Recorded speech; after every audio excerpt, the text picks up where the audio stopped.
Hello and welcome to my series, Your Golden Path. Now, we all know that human lives, from the cradle to the grave, however long that period of time might be, are not necessarily golden all the way along the line. We know that there are ups and downs. That is part of the living process.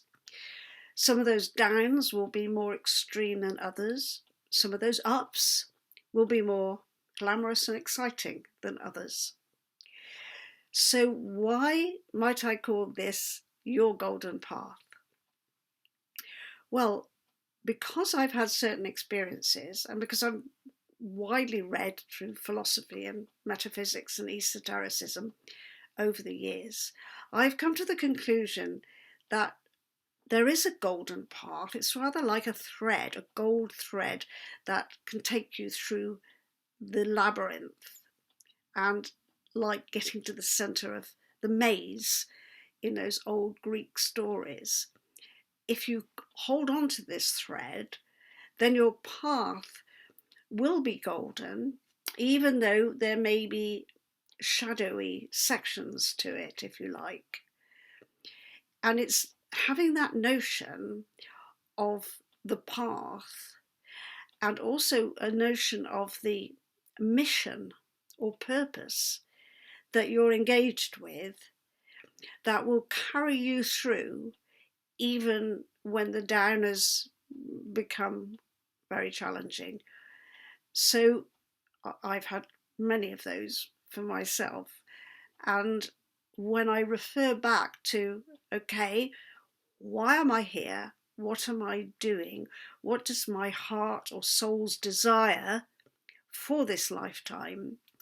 If I hold on to that golden thread, then I become a survivor, if you like, and not just surviving but thriving, because I know that there is meaning and there's purpose.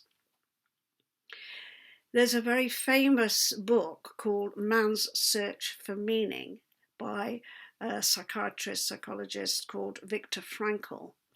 And he himself was interred in 2 different concentration camps during World War II. And he lost his wife and family to those camps.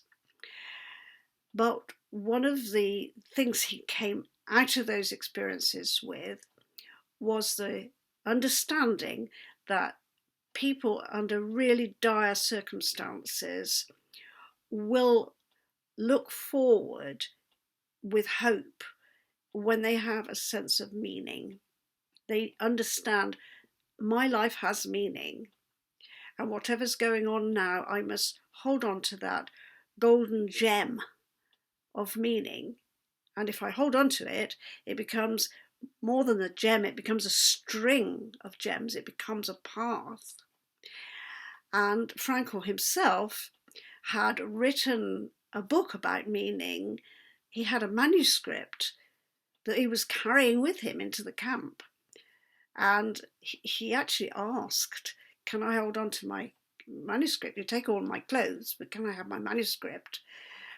And they would not allow it. They took it away, they destroyed it. For Frankl, his meaning was that he was going to recover in his mind. He knew he could recover everything that was in his manuscript. And the process that he was going through was actually confirming some of the ideas in his manuscript.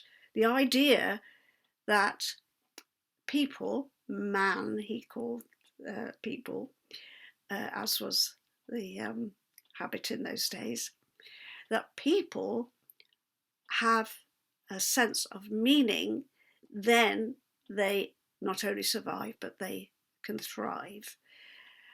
And Frankl himself envisioned that when he came out, he would be in a hall talking to lots of people.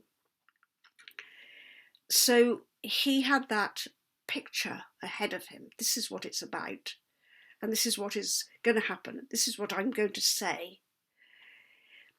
So it's a very, very powerful story, one of the most beautiful and encouraging stories that we can find based on the experiences of concentration camps in World War II. So that comes back to the Golden Path. He was in the most dire and dreadful situation with people who were losing hope, losing their sense of meaning. And yet, when he spoke to some people, he discovered that they did still have hope, they did still have meaning. And he realized that those were the people who were actually going to come out alive because they hadn't lost their sense of their golden path in life. So you can see from Frankl's experience and Frankl's concepts what a powerful thing it is to have a sense of your purpose, your mission, your golden path in life. And a lot of people in the modern world, not being religious, not necessarily wanting to believe in God, and perhaps feeling that life is empty and meaningless because it's just a material construct, over which we have no sort of power, we have no real agency and so forth. This kind of nihilistic, secular way of looking at the world as having no real meaning does lead people to have a sense of loss and emptiness. And that emptiness needs to be filled. And I would like to help people fill it because I've had the experiences of feeling lost and empty. And then I've had experiences of great joy and beauty. And those experiences override the emptiness, however dire it seems to be at the time. So in this series, I'm going to take you through, step by step, some ideas that come from philosophy, that come from astrology, that come from Kabbalah. And each episode, I will deliver some thoughts and some notions that could help you feel engaged, truly engaged with your own golden path, your unique path, because each one of us has a unique calling, a unique purpose, a unique mission, I call it. I don't call it destiny because that gives a feeling that it's already carved out. But in a sense, we are carving the path as we go along. But we have an idea what we want it to be. So look out for more episodes in this series, Your Golden Path. And if you want to find out more, make sure you enroll and subscribe to my website, Theolyn.com, because I'm presenting a series of classes called Your Golden Path, and that might be of interest to you. So many blessings, and I hope to meet you again.